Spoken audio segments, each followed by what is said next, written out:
Bismillahirrahmanirrahim. Assalamualaikum warahmatullahi taala wabarakatuh. Semua. Okey. Pertama-tama kali saya Muhammad Fikri Mansur, pengerusi ISMA Korea, ingin mengucapkan ribuan terima kasih kepada PPMK yang menganjurkan program kaunsul kali ini bagi mengeluarkan suara-suara daripada ahli untuk memperbaiki apa yang kita boleh mampu untuk masyarakat di sini. Okay. So, tajuk saya pada hari ini adalah Roles of Leader. Kalau dalam BM adalah peranan ataupun apa kepentingan seorang pemimpin itu sendiri. InsyaAllah. Okay. Sebelum kita nak tahu apa peranan ataupun apa peranan setiap pemimpin tu adalah kita kena tahu apa benda pemimpin tu sendiri. Apa sebenarnya pemimpin tu? Seorang apa ataupun apa dia kerja dia kan. Yang pertama, kita tahu bila pemimpin dia mesti kita ingat apa dia mempunyai satu jawatan. Dia mempunyai satu jawatan, memegang satu jawatan yang tinggi dalam satu organisasi ataupun menjadi ketua bagi setiap biro dalam setiap organisasi itu sendiri. Kan? Tapi kita kena ingat tak semestinya mereka yang memegang jawatan itulah adalah pemimpin. Kan? Macam saudari Syuming cerita kan. Tak semestinya kita menjadi pemimpin. Mungkin satu hari akan menjadi pemimpin keluarga, itu yang basic, ataupun yang sekali adalah pemimpin bagi diri kita sendiri. So basically setiap daripada orang kita adalah pemimpin itu sendiri.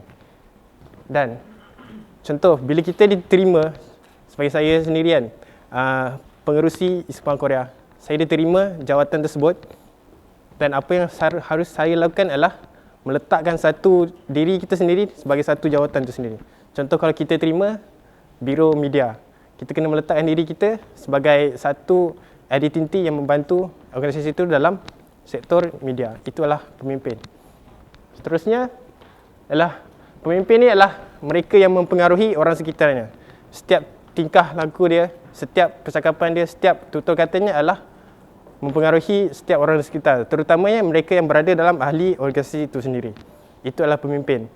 Dan setiap perkaranya adalah orang kata dilihatlah oleh ahli di bawah-bawahnya apa tindak tandanya. Itulah pemimpin. Dan kita sebagai pemimpin, dan kebanyakan di sini yang datang sini adalah mereka yang memimpin, kena menjaga tingkah laku tu dalam perbuatan kita seharian.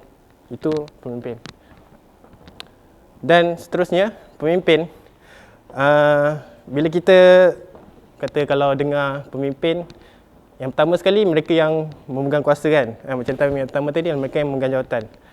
Dan satu lagi, apa peranan bagi pemimpin ni adalah mereka hendaklah dalam organisasi itu sendiri hendaklah membantu ahli-ahli di bawah tu untuk bersedia menjadi pemimpin masa depan. Dan bukan hanya dia seorang pemimpin sampai ke akhirnya, tak semestinya. So nanti bila contoh bila organisasi itu pada sesi-sesi yang akan datang, mereka makin lama makin mantap untuk meneruskan objektif setiap organisasi itu. Itulah pemimpin sebenarnya. So insyaAllah daripada sini dah dapat gambaran jelas apa adalah maksud pemimpin itu sendiri. So seterusnya saya masuk pada peranan seorang pemimpin. Okay, peranan pertama. Jadi ke sini saya akan cerita 3 peranan sebagai seorang pemimpin. Yang pertama ialah seorang konsultan. Pemimpin kata sama dengan konsultan. Konsultan apa peranan dia? Yang pertama kita tengok ia menganalisi prestasi organisasi. Setiap organisasi kan, even PPMK, KUK, Army Korea Skill pun kan, mesti ada satu objektif ataupun visi misi yang dia nak capai untuk bagi setiap sesi itu. Itu adalah memang basically adalah benda perkara penting untuk ada setiap organisasi. Dan ini adalah keperluan untuk setiap pemimpin itu untuk menjadi sebagai pemikir, sebagai konsultan itu sendiri untuk menganalisi setiap prestasi. Contohnya kalau kita buat program kan, setiap program ni berapa orang yang datang kan, berapa pembelanjaan kita yang kita keluarkan, kita tengok apakah setiap pembelanjaan masa dan wang kita yang kita keluarkan masa tu berbalik kepada nilai kita. Bila kita mengeluarkan membelanjakan tu, dapat tak satu balik nilai balik kepada diri kita ataupun nilai balik kepada organisasi itu sendiri. Itulah antara perspektif sebagai pemimpin, sebagai konsultan. Dan seterusnya mencari jalan terbaik untuk memperbaiki pencapaian. Macam ni lah, mungkin bila kita dalam mesyuarat kan, mesyuarat kita bincang tentang satu program, apa masalahnya program, kenapa program tak ramai orang datang, kenapa hamba ke kan, kenapa macam tu lah. Kita kena menganalisis. Contohnya, kenapa sebab adalah kita tak buat promosi lebih-lebihan. Itu antara salah satu yang kita boleh tahu lah. So, pemimpin kena ada minded, fikiran dia sebagai konsultan dan berfikir secara ni untuk menjadi pemimpin yang berguna. Seterusnya, yang kedua, nak teruskan dah pada peranan yang kedua ialah pembimbing. Pemimpin sebagai pembimbing. Okay, pembimbing di sini bukan hanya pembimbing, kita boleh ambil secara general lah, tidak hanya organisasi ataupun kawan kita sendiri, pembimbing kawan kita sendiri, pembimbing dalam keluarga situ, itulah benda simple lah. So kita boleh dapat sini. Yang pertama ialah membantu individu-individu dalam organisasi maupun satu grup, kan, satu kumpulan.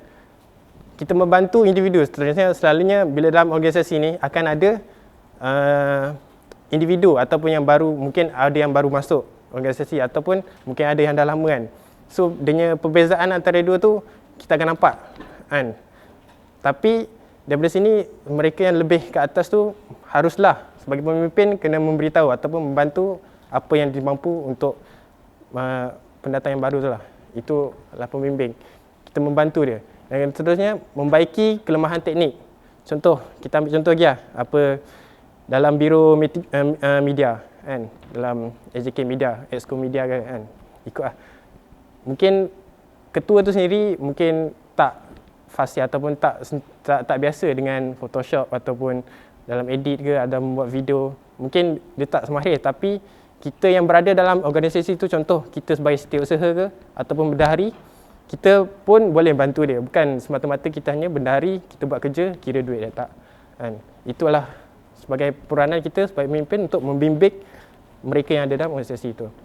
Dan seterusnya memberi galakan, sokongan. Kalau contoh bila ada masalah, program tak ada orang datang, itu kita kena bagi sokongan. InsyaAllah pada hari ni mungkin tak lepas, tapi next time kita tengok improve balik insyaAllah. Dan seterusnya, pimpin dengan hati. Ini ada ayat dah lah. Kan? Jika kita pimpin dengan hati, orang akan ikuti. Jika kita pimpin dengan kuasa, orang akan simpan rasa. So kena rasa lah. Kan? Bila kita pimpin tu, kita ada apa yang kita buat tu, apa yang kita cakap tu sebenarnya adalah berasal daripada hati kita sendiri. Bukan hanya semata-mata idea atau yang kita cakap-cakap je. InsyaAllah. So yang terakhir adalah pemimpin sebagai penilai.